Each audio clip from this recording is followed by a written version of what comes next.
Assalamualaikum warahmatullahi wabarakatuh.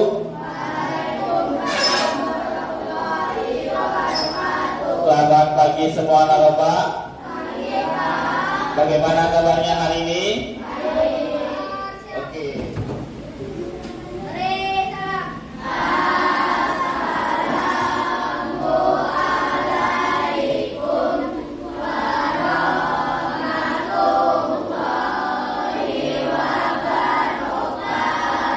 Waalaikumsalam warahmatullahi wabarakatuh.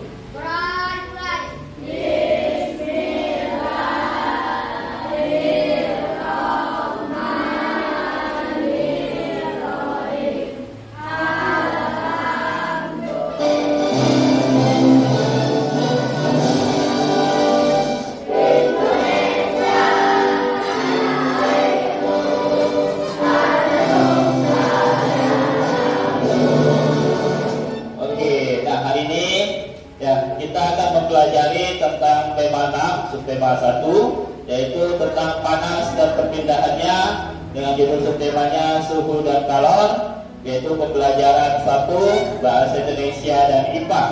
Nah, adapun ya tujuan pembelajaran kita pada hari ini yaitu yang pertama dengan menuliskan kata-kata kunci, ya anak bapak semuanya dapat ulang ya. Adapun tujuan pembelajaran kita hari ini, ya yang pertama dengan menuliskan kata-kata kunci yang ditemukan dalam tiap paragraf, anak bapak bisa membuat ringkasan tentang teks eksplanasi.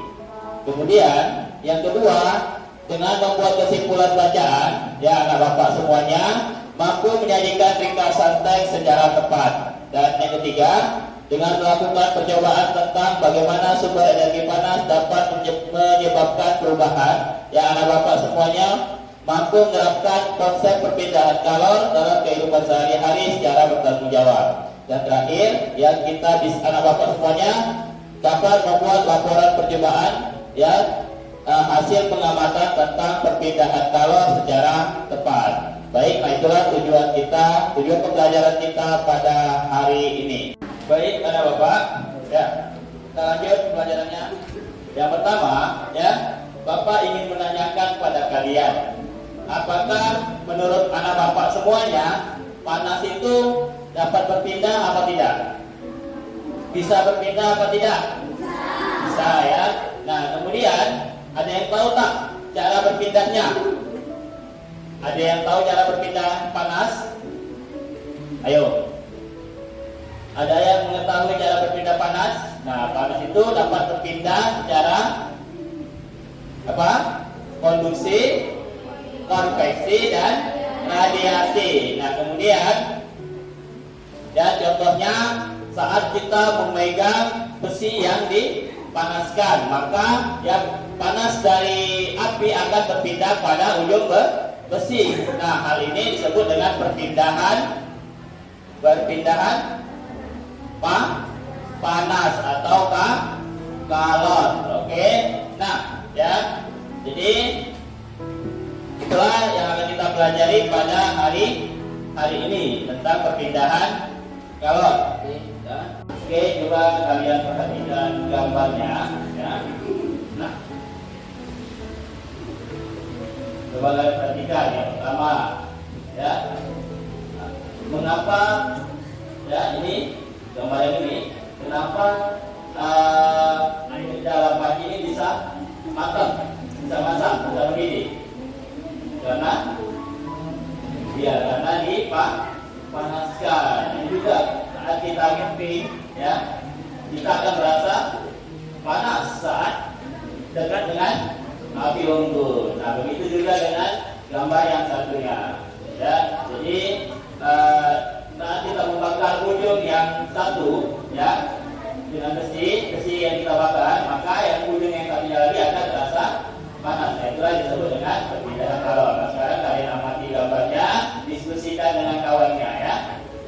Oke, baik, coba kalian perhatikan perpindahan kalor yang dari video yang Bapak share dengan kalian. Ya, nanti setelah itu kalian diskusikan dengan teman kalian tentang perpindahan kalor ini, ya, bagaimana cara kalor itu berpindah, baik secara konveksi, konduksi maupun radiasi. Nah, ini adalah api merupakan salah satu sumber panas, ya. Jadi untuk mengidentifikasi, untuk mencontohkan, sekarang kalian lihat, ya, kalian pegang, itu ada sendok. Sendok merupakan salah satu konduktor, ya, yang bisa mengantarkan panas. Nah, sekarang kalian bakar duduk sendok, pegang sendoknya, pegang, kemudian kasih ke api yang ujung satunya lagi, ya.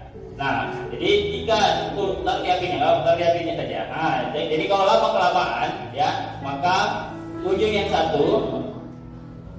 satu akan terasa panas, ya. Nah, itu disebut dengan perpindahan kalor atau panas. Nah, oke. Nah, sekarang, ya, yang kedua, api juga bisa menyebabkan asap di atasnya, ya. Nah, asap ini, ya, asap yang ada di atas, coba kalian pegang ke atas, ya. Nah, asap yang ada di atas itu adalah perpindahan kalor secara konveksi. Oke, sekarang kalian praktekkan, nanti kalian buat, ya, diskusikan dengan teman kelompoknya tentang perpindahan kalor ini, ya, baik secara konveksi, ya, dan konduksi dan radiasi. Kalau untuk radiasi, sekarang matikan dulu lilinnya, ya, matikan lilinnya. Ayo kita keluar sama-sama, ya, kita keluar ke lapangan untuk melihat perpindahan kalor secara radiasi, ya. Kelompok ini aja. Ini apa yang kalian katakan? Ini bersumber dari salah satu sumber panas, yaitu adalah matahari. Inilah yang disebut dengan perpindahan kalor secara radiasi. Oke, sama paham, ya. Nah, sekarang kalian diskusikan kelompoknya lagi, ya.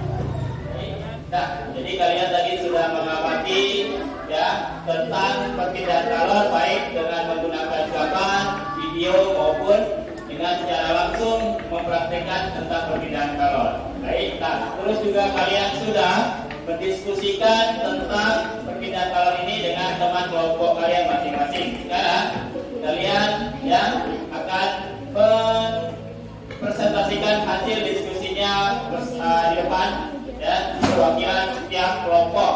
Oke, sekarang kita tunjuk dulu dari kelompok 3. Silakan kelompok 3 untuk mempresentasikan hasil diskusinya.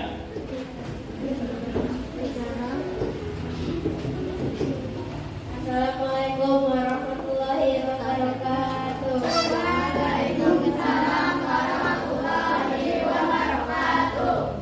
Pakai baju warna biru, pergi ke sekolah pukul 1. Murid senang biasa hormatkan guru, karena guru membekal ilmu. Ulangan dulu untuk kelompok. Konduksi merupakan perpindahan kalor tanpa disertai perpindahan zat perantaranya.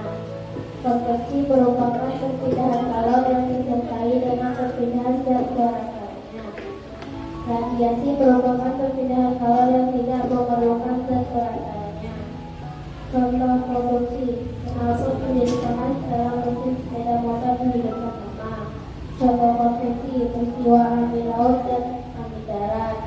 Contoh radiasi menjemur pakaian saat matahari sedang terik.